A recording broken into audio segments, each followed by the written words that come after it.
Hello everyone, we've just gone live. I've lost Roger, so this is it. He's coming back. He's just gone to fetch something because he has a slightly sore throat. I've just turned on the live video. It's on live now? It's on live. Your adoring fans await. And say hello. Hello, good evening. No, we're not late. We're not late at all, we're perfectly on time. Right, okay. Nothing's gone wrong yet. Am I officially started? I believe you are. Okay. So,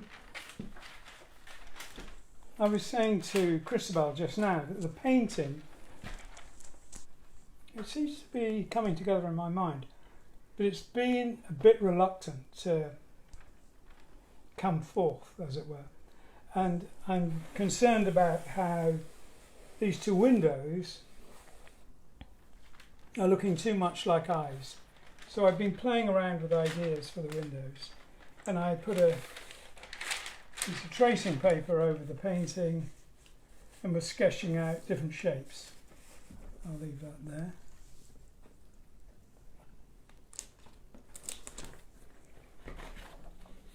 And this is a sketch I did quite a long while ago.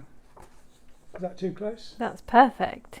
Okay, so this is a sketch I did a long while ago for the Puccini opera, Edgar. And we actually built this, it was one of the 3 sets. But what I was interested in this is, if you can see, the different shapes of windows I played with.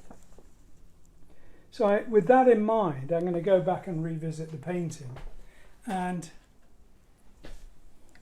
I'll take that down for now. There was a point when I thought it was just trees and a pond in the woods with the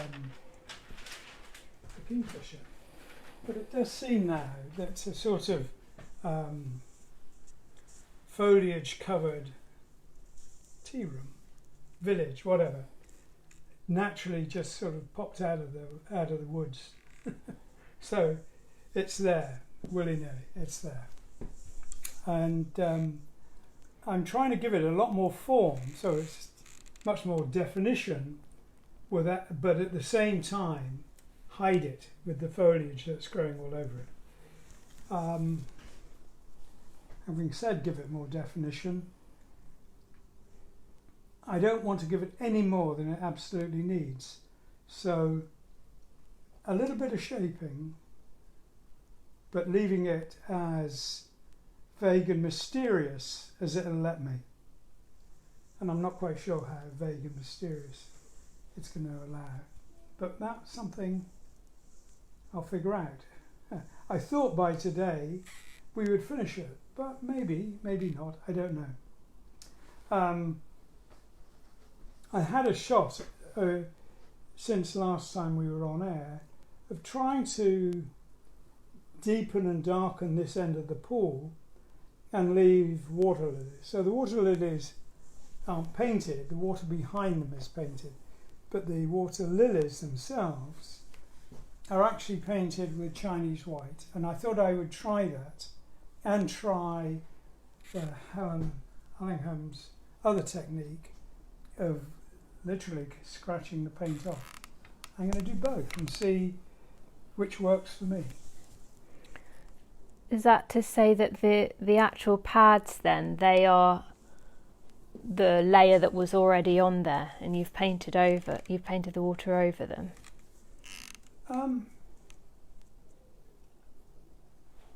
Yes, I think when I started and it was just a couple of different colours of watercolour all over, I put this in because it was in a sketch I did.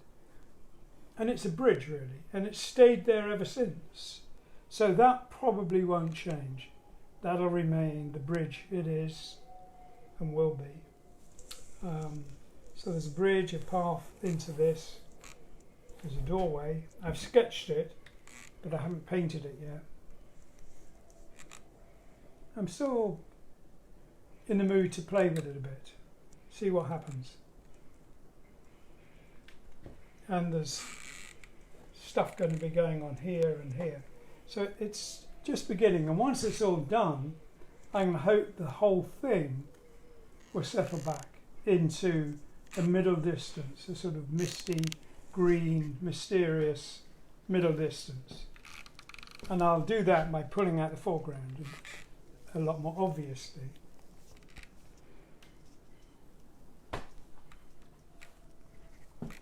I've done a lot more pondering over this one than usual. I guess it's because it's kind of crept up on me and crept out of the background. It never jumped, it was never obvious. Oh. Uh-oh. That's the delivery. That's the delivery. What do you do? Shall I go and get it? Yeah. Okay. Do you mind? No, not at all. Okay, it's not locked. I'm going to unclip myself from the mic. Oh. Aha, right. And I'm going to leave you in charge. Don't let him escape. Okay. The challenge for me, though, is to put as much or as little definition and detail into the foliage so that it's unambiguously what it should be, but without overstating the case. And I find that's always a tricky balance, especially with watercolour, that in my history it allowed me to be incredibly precise. When I did the watercolour painting of the Asia Alpha album, I've said this before, but the azaleas in the foreground, I actually bought a pot of azaleas and I painted them quite small, about so big. Having said that, though, it was it took me so long, I had to buy several replacement pots because they flowered and died back while I was still in the processing. Very slow, very detailed, very precise watercolour. And I'm not dismissive of that. I love that. I love the detail in that. But I find I enjoy a vagueness now. This will look as detailed, but it will be, what can I say? It will be insinuated rather than defined, absolutely. So it's more hints, more mystery, less absolutely unambiguous definition. So, Christabel is back and she can read your questions, if you have any. Ask away. The pond and the water lilies are getting a lot of love at the moment. Okay, good. I should keep that vague so people don't see them too much.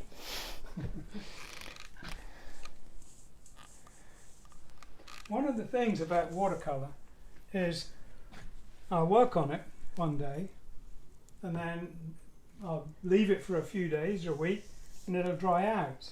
And if that was acrylic, that would be the end of the story. But because it's watercolour, I'll show you with this, I can just revive it. A little bit of water and it's paint again.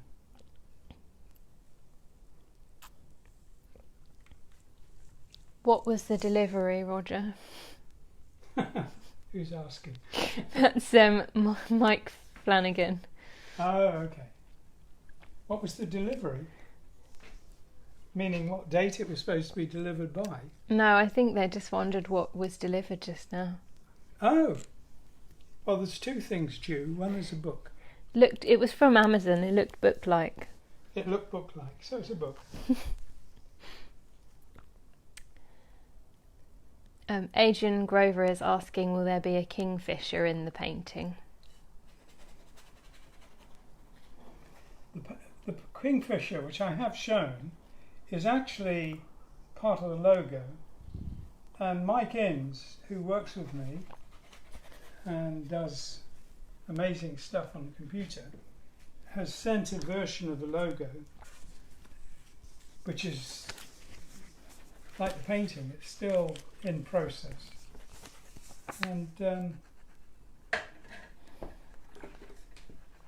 I could show you. Ooh. Having said I could, I wonder if I can.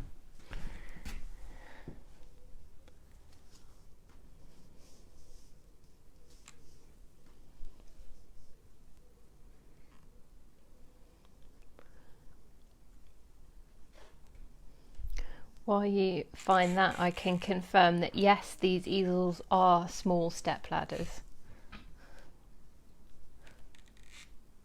All my secrets. All your secrets revealed.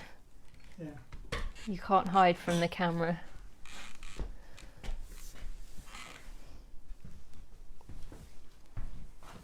So can you see that? Yeah. Okay, so that's a first run at the logo, and it's also got a title. It's now being called Halcyon Hymns, and we're going to play around with the colours more, and the positioning, it'll be much higher up. But you can see it's on an early version of the painting, and yeah, it isn't part of the painting, but it will be in the painting.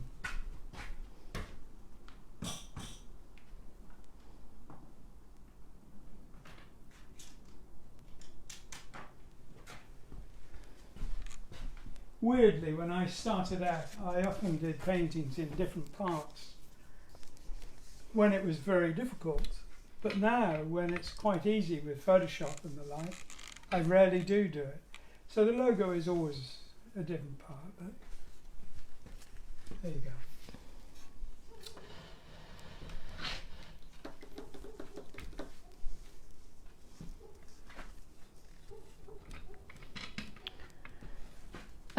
Do you have an update on masks? Were you making masks? Well, that's interesting, because we did have a great many delivered. Well, a few hundred delivered anyway. And they look good. But the company that made them all too small. And they were described as large, but they don't fit anybody. So we're going to have them remake them or order a new lot, because they haven't worked at all. But yeah, we're on it. But yeah, you can see so many jobs going on at once now. I was hoping we would have sample proofs of the new calendar, but they look like they'll be here this week, but not by today anyway.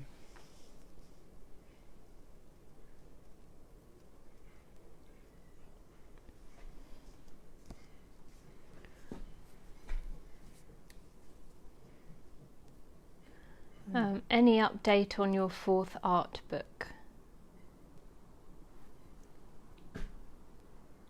Not really, not since last week. But again, that is in hand now. It's been pretty much since lockdown. I thought we would have a lot of time to finish it during lockdown, but we've had a few months really with barely anything happening.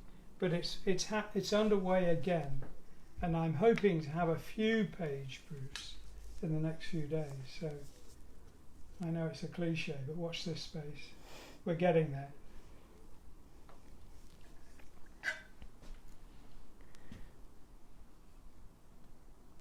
The blue painting on your right is being asked about.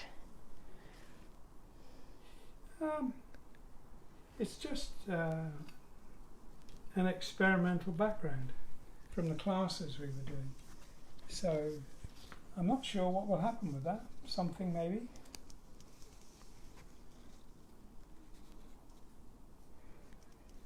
Do you have any new items coming to the store? What, besides the calendar? I think so. I'm not sure. I think we've got some boxes of cards coming, and we definitely have a few new prints underway. So yeah, I mean, we're hoping to have everything by the November exhibition, which really means it has to be ready pretty damn quickly from now. And is that at Trading Boundaries? Yes, yes. As of this moment, that's going ahead at Trading Boundaries. So, with real people?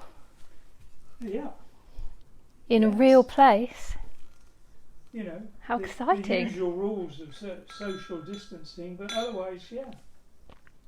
Yeah. And Michael's extended the gallery to include the whole top floor, so it's going to be quite exciting. Wow.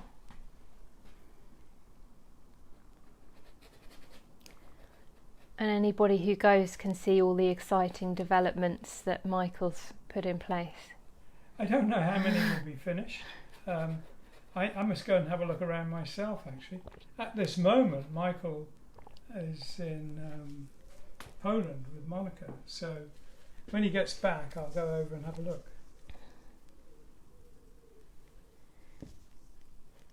Will there be prints of the complete art for the Royal Affair tour live in Las Vegas? Will there be? Prints of the complete art for the Royal Affair tour. That I'm not sure of. There's going to be something, but I'm not sure what. And I'm going to discuss that with Yes's management. So that's in discussion. We are going to be doing several new Yes projects, including something which I will do live with, or do parts of it live, and that's a much more extensive version of Close to the Edge, with more paintings and more story.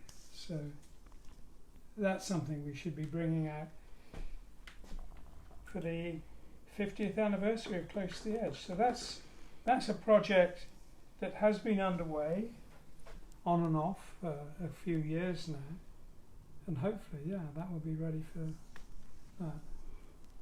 that 50th anniversary.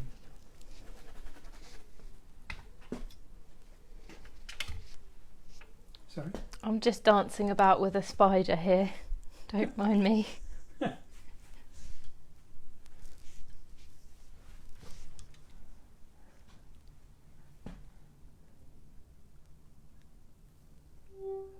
Playing from Roger Dean's MacBook Pro.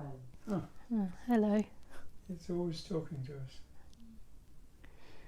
We had you know how much I've been really upset about how rubbish BT OpenReach has been about getting us functioning.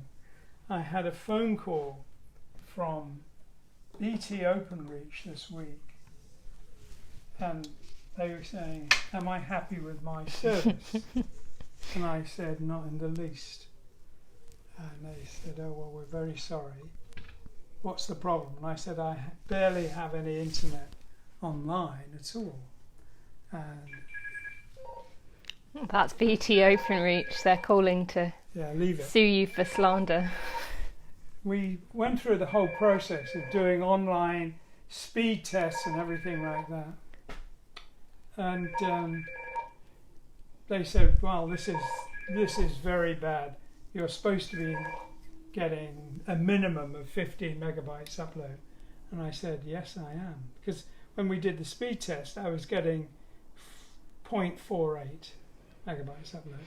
Anyway, this bloody process went on for a long time, an hour. And then they said, "We think it's your router." And I said, "No, it's because I've got these ancient copper wires." And they said, no, we're pretty sure it's the router. And I said, "No, I think it's fibre. We need fibre and we don't have it." And they said, "We think we can solve the router problem with the latest router and with software." And I'm thinking, nonsense. Anyway, he went on to say I was entitled to compensation, a couple of £100. And I said, "I'm not going to accept an automatic compensation in case that inhibits me going for OpenReach for, basically charging us a lot of money over the years and never delivering what we contracted." And they said, "Oh, this is won't affect anything. It's just a gesture of goodwill." Anyway, they went on and on and on about this gesture of goodwill, and they wanted me to fill in a bank draft. So not a bank draft, a bank instruction, so they could add the money or just subtract it from my monthly bill. And I thought, this is a bloody scam. And I've just spent an hour and a half talking to a bunch of people doing a scam. And I said, okay, let's be very clear about this. I'm not going to talk about my bank, and I'm not going to talk about compensation. All I want to know is, can you get the computer to work? And they got really upset that I wasn't going to talk to them about compensation. They said, okay, well, have a good day, and went. And I thought, that's what it was all about. It's a scam. So that it wasn't BT at all? No. Well, I hope not, because whoever it was a scam, and I'm pretty sure BT can do their own scams. But I thought this was a different scam to the one BT are famous for. Wow. BT's one is they sign a contract with you, you pay X amount per month, and then they don't deliver. Or they deliver for a few weeks, and then over the months and over the years, the signal gets weaker and weaker and weaker, so it virtually disappears. So I would say, yeah, in my view, BT Openreach do scams, but I don't think this was so sophisticated. They just wanted my bank details. But what makes it outrageously easy for scammers to pretend they're BT is probably half the country is in uproar about what a rubbish service they're getting. And you combine that with the fact that you can't get a functioning phone call to verify whether it's a scam. There we go. They're a heaven for Watchers scammers. be warned. Yeah. But what worried me though is I didn't give them my bank details, but because we did all the speed tests and a few other things, they did have access to my computer. So I did check with the bank and they said there's been no attempts, but you know, I got to sort out the security on my bank.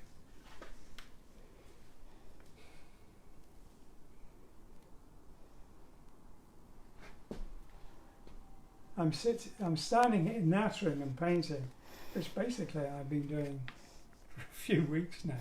But it is kind of quickly gaining substance in my mind, from being vague but lovely wishy-washy to becoming, yes, this is that, and it's coming together. Are you using a spray bottle to get the misty look? No, I use the spray to dampen the paper. It's not paint, it's just water. If I put water on with a brush, there's a hard edge to it. So I have to do it several times and then paint on it, which I do sometimes, but it's much easier to just damp it with a spray. So no, the spray is just a bog standard water spray you can get from any hardware store. Costs £3 or $5. It's not an airbrush, and I'm sure it wouldn't work very well. Actually, maybe it would work as one. I don't know. But I'm just using it for water to damp it down.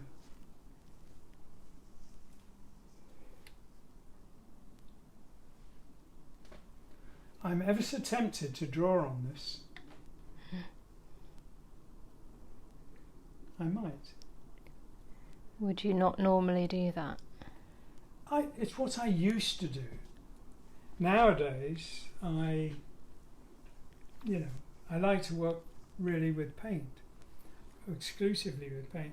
But I have made a few pencil marks on this, and I'm tempted to do a lot more.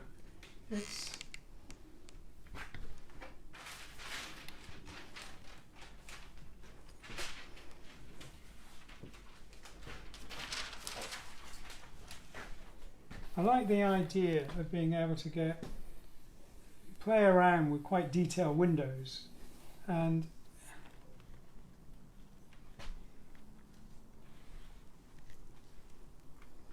yeah, this is too simple. That's that. It's too simple. I want something more intricate, more interesting. So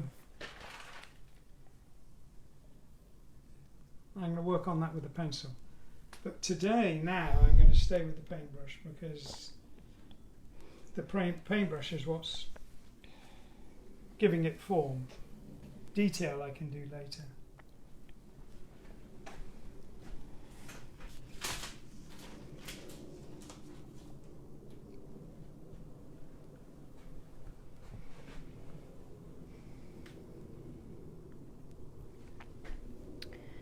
Roger, you've been advised by a cybersecurity professional to change your passwords to your internet and banking and social networking.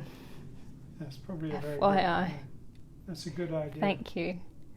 I did call the bank immediately, and I said, can I redo all my passwords and banking codes and things? And they said, if you didn't get that information, they won't have it. And there's been no suspicious activity on your bank account. So I said, are you not recommending I change everything? And they said, well, not for now, but I think I will. It makes a lot of sense to do that.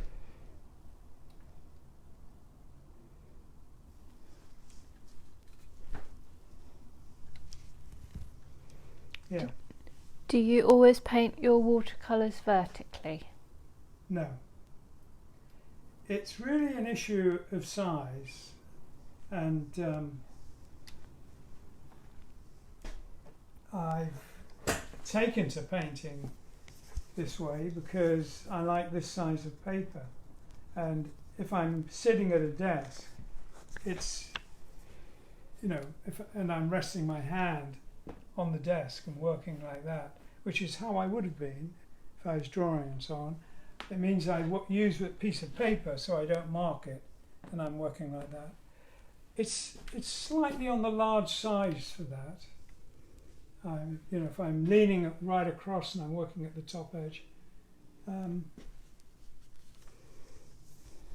Yeah, but the fact of the matter is, working horizontally with watercolours has a terrific advantage because you can work wetter and it isn't running.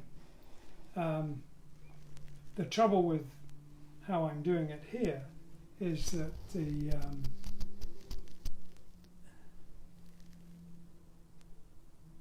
it's just, if it was really wet, this is not from the water running.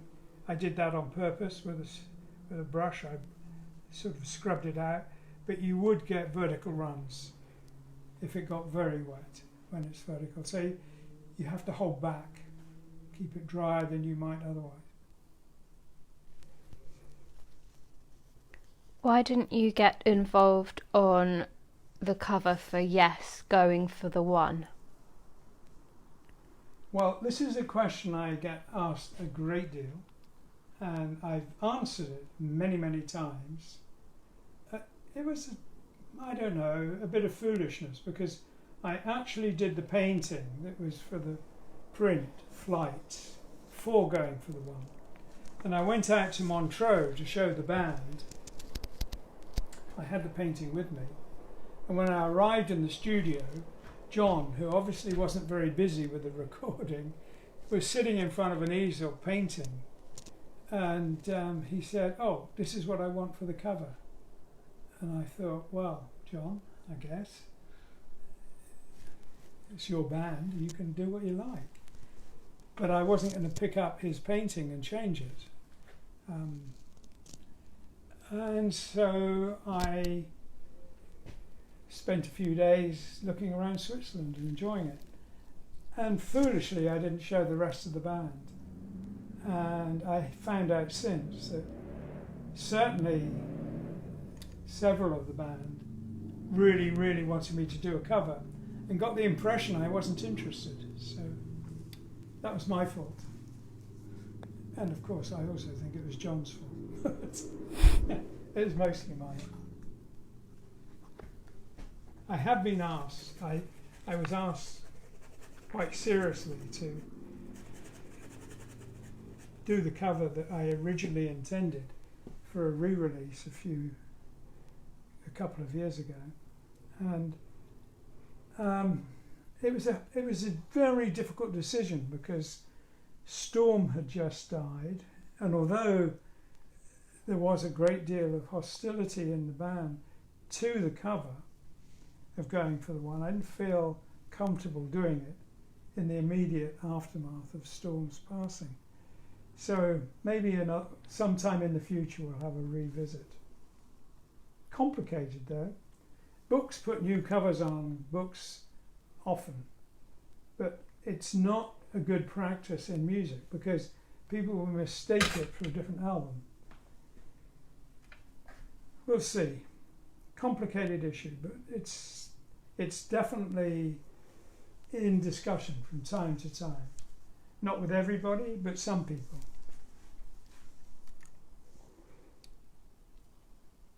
How did you achieve the stippling effect above the house in this painting? The stippling effect? Yeah. I wonder what people are talking about. There, here. Say higher, lower, left, right. Miriam, say which part you mean. Is it on the actual house? I think so. I'd call that a stippling effect. Where? On the tree house. There isn't any stippling effect. Hmm. There is a kind of dry brush effect here. And that, what I'm doing with that is I'm using the brush almost flat to the paper so it hits only the highlights in the paper. And that roughness is actually real roughness. It's the roughness in the paper.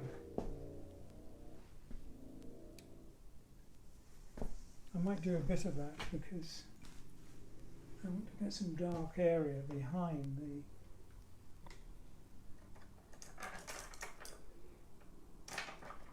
To the upper left, I'm not sure if that's of the painting or the house. The tree? Maybe.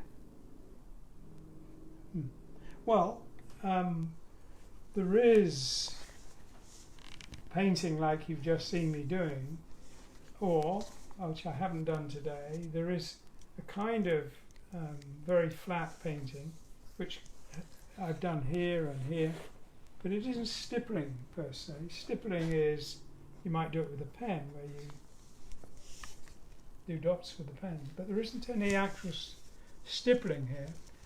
The effect of it is, as I say, is the roughness in the paper. And that's handy to have. Did you cut the paper back to create the white lilies? No. That was done as Chinese white. And I'm going to do some cutting back of the paint to do other highlights. So I'm experimenting with various things on this.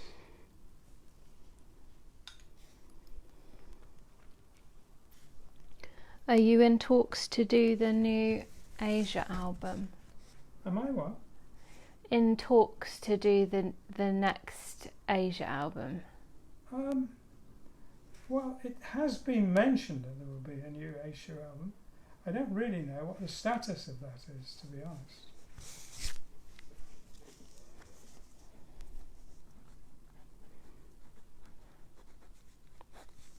I could always ask Martin. I guess I should.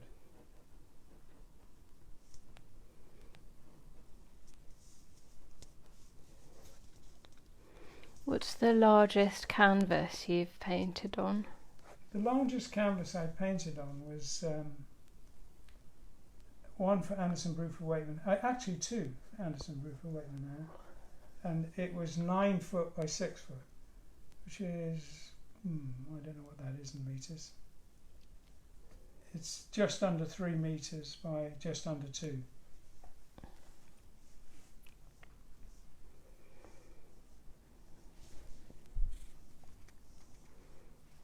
I have repeated this story way too often, but I had a very funny experience with that painting, taking it to New York. It was very big, and I decided that I would take it off the canvas and roll it up to protect the painting, but also to make it more manageable. It was in a 10-foot tube, which is a 3-meter tube, say, and it was about 1/3 of a meter in diameter. and it had to be longer than the 9-foot wooden battens because the canvas was bigger. So it went into this tube and it fitted very well. And I rang up Virgin Airlines and I said, I've got this painting, it's in this tube, can you guys manage it? And their reaction was, no problem. Just deliver it to the outside luggage counter. So I did, and it flew out nicely. And we were in Newark Airport. And it took forever going through immigration. And then when I got through immigration, I then went to pick up my luggage and then this large painting. So I had a little teeny trolley which already had a couple of suitcases on it, and then I was balancing this huge painting on it. And a customs officer saw me with this and he sort of waved me over like that. So and I headed off for him. But halfway there, somebody kind of barged into me and rushed to that guy. And this thing toppled and I grabbed it. And another customs officer comes running up to me and he's got a gun on his hip and he's got his hand on his gun. And he says, are you trying to kill somebody? And I said, just a minute, I haven't made up my mind yet. Anyway, fortunately, this was before 9/11, and he was really great. He laughed, he took one of my cases off the trolley and guided me through customs, out through the front of the airport to the taxi queue, told the lady who was in charge of allocating taxis to get me a van, and it was all done and I was off. It was really good. Yeah, but it was awkward in the studio, so handling a 9-foot by 6-foot painting, I need a damn good reason to do that again. Well, that's not saying I won't, but as I say, it needs a damn good reason. If you could do a massive Yes gig stadium show, the full Monty, would you? If I could do what? Like a massive Yes gig stadium show, huge set, everything. I'd be very happy to do huge sets. When we did the sets we did for Yes, which was the Tales Tour, drama, Relay. Martin did a great stage for Relay. That was terrific fun. Would I do a big painting? It would be easier to do a normal size painting and project it. I might do a big painting for a permanent site, like a mural. But I'm not so excited by the prospect as to seek out that particular gig. If it came along, I'd probably consider it.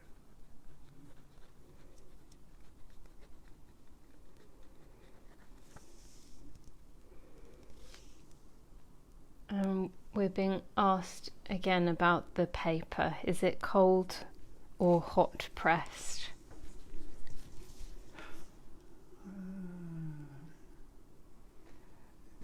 My understanding is that hot press paper is smooth and this is very rough. So I would say it's not hot pressed. It is pretty rough. I don't mind working on smooth paper, but I would work very differently on smooth. If I'm painting, it's good if the paper or the canvas, for that matter, has a tooth. It can get hold and grab the colour. It's why if I'm sketching in crayon, I like working with tracing paper, because that really grabs and sort of tears the colour off the crayon. It works very well. So the paper has to help the process. And the thing that works best on smooth paper, frankly, is pencil, because it glides and travels easily. And it's sort of, if the paper has too much tooth, it grabs the pencil and slows it down. I don't know if any of that makes any sense. It works for me though. How did you do the light plants in the 1970s Yes shows? The light? The light plants.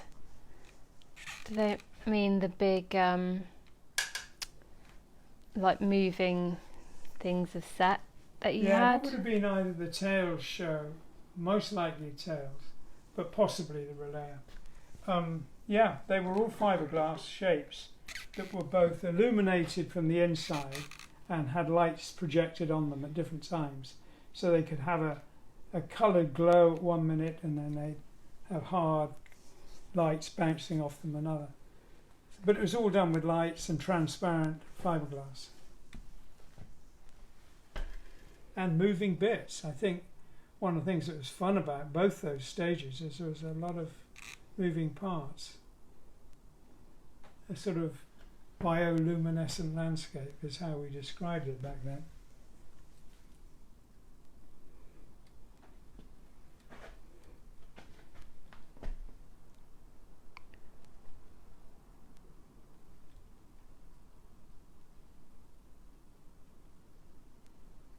Oh, going back to the set, the Yes set, you're Yeah. being asked, would you want to do a special one-off, one-day Yes stage set if they did a last gig? We have talked about doing a stage set, not for touring, but for, say, filming. And that has been a conversation that's taken place from time to time. So don't rule it out, it could happen.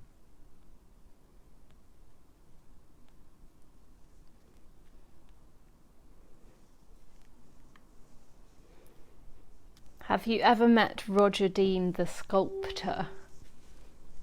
No, I didn't even know there was one. Your doppelganger in the sculpting world. No. There was a Roger Dean guitarist who played with a blues band, John Mayall. Yeah, I was going to ask you about that. I saw that in a TV show about music in the 70s, and my mum wondered if that was you and you had a music career first. No, I never met him, sadly. I do remember though that I was interviewed for Melody Maker, and the guy came round. He was talking about the paintings. I just had an exhibition opening, and he said, "So, where's the guitars?" And I said, "What guitars?" He said, "Oh well, it doesn't matter." But I said, "No, what guitars?" He said, "Well, you're not playing guitar now." I said, "No, I never play guitar." Okay, I won't talk about guitars. And I said, "Well, you're making it like a big mystery. I never play guitars." All right.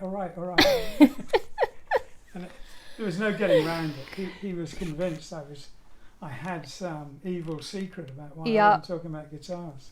You'd left them completely and gone into the art world. Yeah. There was Virgin Records, usually not Virgin Records, Virgin Publishing.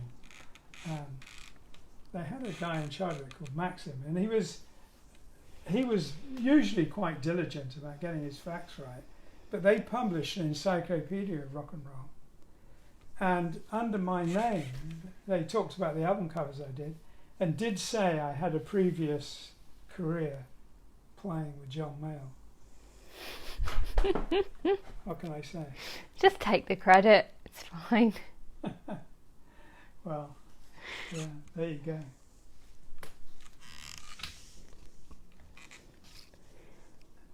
I nearly met up with John Mayall.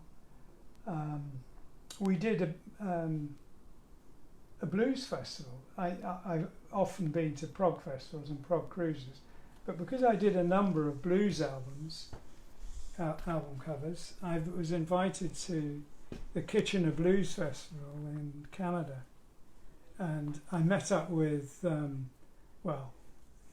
very briefly Johnny Winter and Edgar Winter, but I had a chat with Greg Allman, which was very nice. But John Mayall was there, and I was hoping to see him at breakfast, and they had to leave for a gig very early in the morning, so that never happened. So I never met them or the band. But at that point, that was a couple of years after he died, so I wouldn't have met him.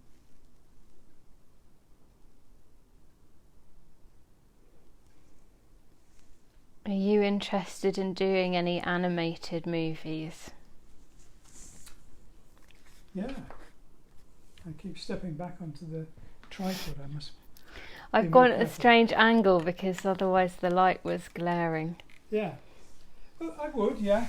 If, we've been playing with our own ideas for a very long time. And at the moment, Alistair Audsley has been working on the story more than a script. But hopefully it will go from finishing off the story to being the beginning of a script. And yeah, it's interesting.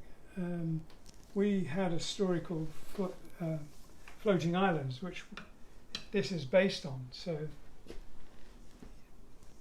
I'd like to do that. Yeah.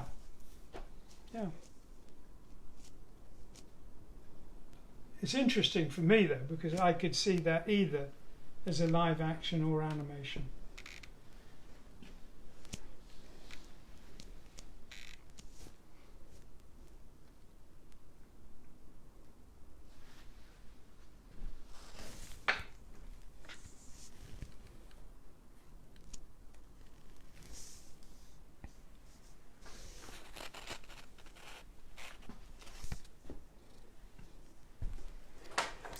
Are you going to add any hiding animals anywhere? Yes, it's been on my mind.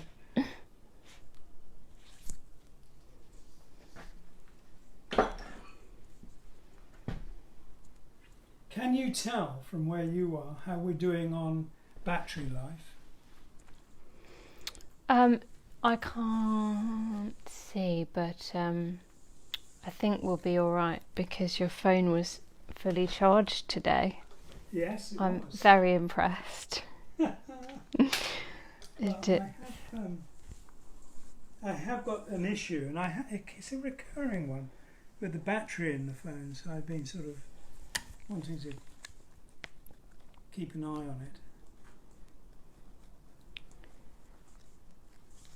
it. No, but it's just coming up to 10 to 8. Okay, well, I'm going to keep going for a while if there's questions still to be answered. Great. Yes, you're being told you should do a graphic novel.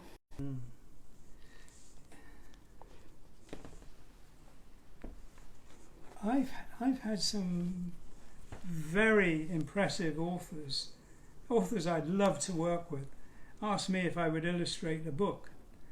And I had to say, you cannot believe how I'd love to do that, but it would be impossible. Because it would take me, well, I do 3 or 4 paintings a year. And if you needed to have, say, 48 illustrations, well, that could take me, you figure it out, 16 years. And I'd have to do other things as well. So it never seemed a viable thing for me. And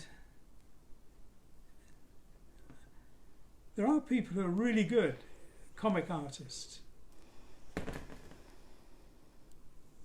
Dave McKean, who, if you like graphic novels, you probably know Dave's and his work. He wanted to do one based on floating islands. I think it was interesting because he wanted to do a completely different story, but he wanted it to be a little bit based on my paintings.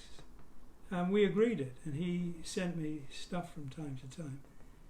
And it was looking very interesting, but I haven't seen anything of that for quite a while now.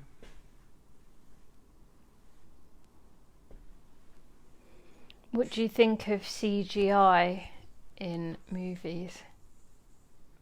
Well, it's getting better and better and better. There'll come a point when you just can't tell the difference, I should think. That's when they'll stop needing actors. Sorry? That's when they'll stop needing actors. I wouldn't worry about that.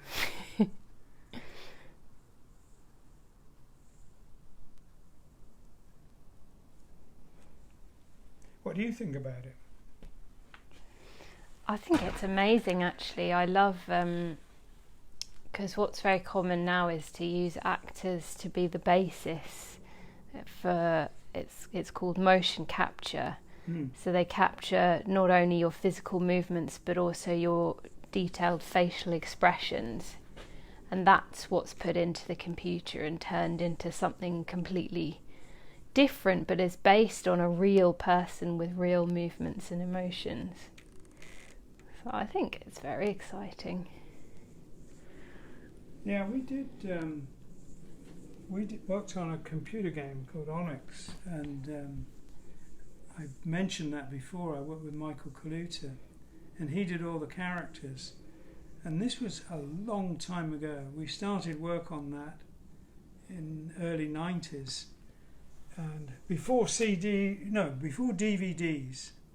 And it looked like the game would have to be on some ridiculous number, like 24 CDs. But in the middle of it, they announced that they were going to be DVDs. So that cut the numbers down. But we were working with motion capture back then. It was the very beginning of motion capture, but it was amazing. It looked very impressive. I think that project, the art was, I'm not speaking about mine particularly, although it does mean mine, but the work that Michael did and we did was great, and that didn't date like the technology did. So I think we should consider revising that project, or doing something with it.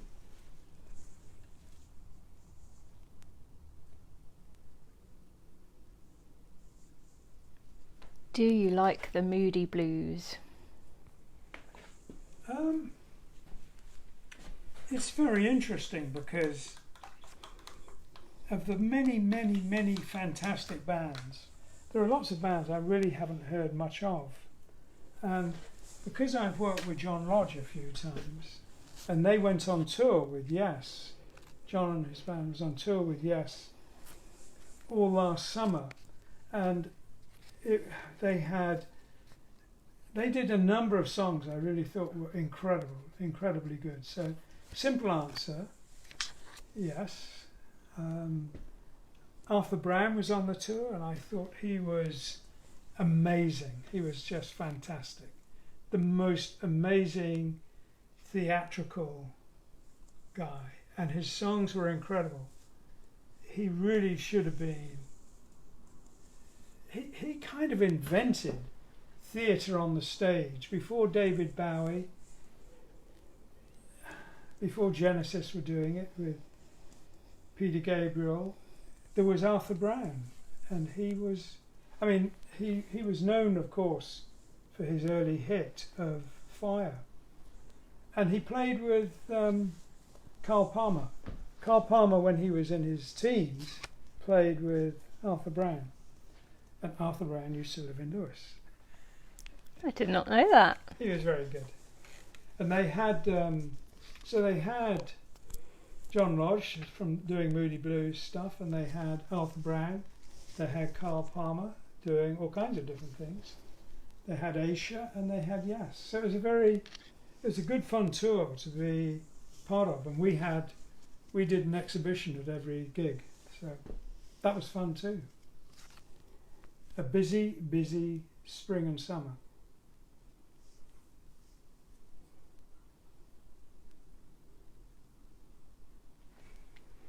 Did you enjoy working with John Lodge?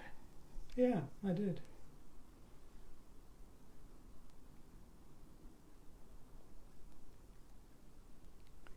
After you're finished with a piece, do you ever adjust your work in the computer?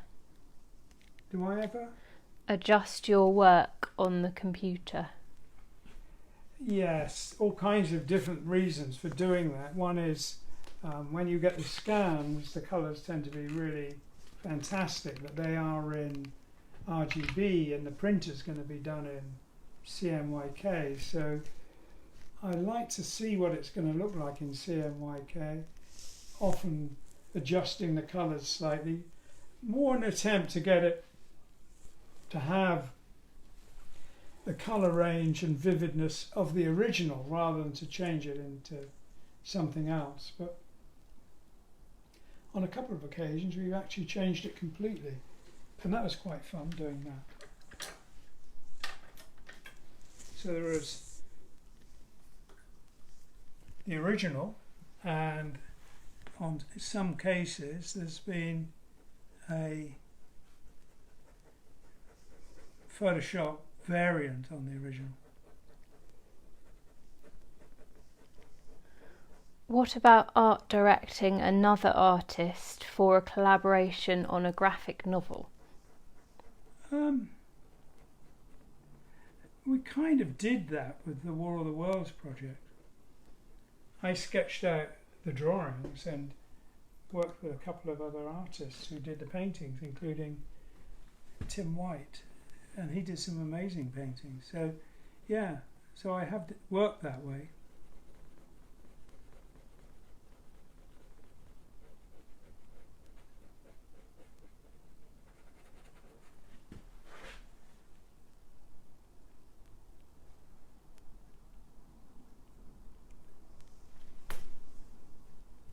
So in my mind I'm getting there.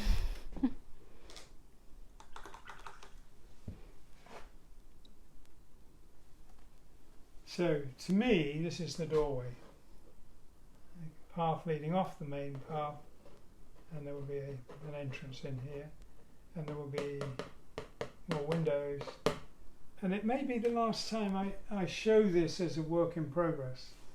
I've said that before. I think I probably said it every week from the get-go, but it is, I think the first 10% of a painting can take 80% of the time, and it sort of speeds up at the end. And if I'm halfway through the painting, I'm probably 90% through the time.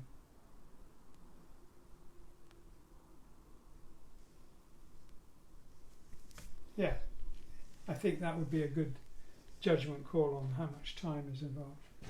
It looks quite away from being finished, but to me, I'm not going to have to do as much standing and staring to finish it. It's kind of mapped out in my head now. It's just a question of distraction and putting in the labour. So it'll be fun to finish it. It'll be a lot of fun. It's 2 minutes to 8, Roger. Okay, well, let's say what will happen next week. With any luck, we'll have the proofs of the new calendar. We might even have proofs of the new box sets of cards, and maybe this will be finished. Probably it will, because I've got a whole bunch of other projects I want to do for you next week. So I want to start working on new prints and you seeing that come about. So yeah, and if you do have any questions after today, send them in, mark them as for Q&A, and Freya and I will go through them before next week. Freya's going to announce a regular date for that, so we know when to expect them. And it'll be good for me because I'll know when I got to do them. Today, by the way, just in case Freya will see, well, she will see this, it's her birthday today. But as she's in Tokyo, she's probably been asleep for many, many hours. Happy birthday, sleep, Freya. Yes. Yes. So thank you very much for joining me, and hopefully we will have a finished and proofed Halcyon hymns from DBA in the very near future. Good night, everybody, and thank you for coming. Good night, everyone.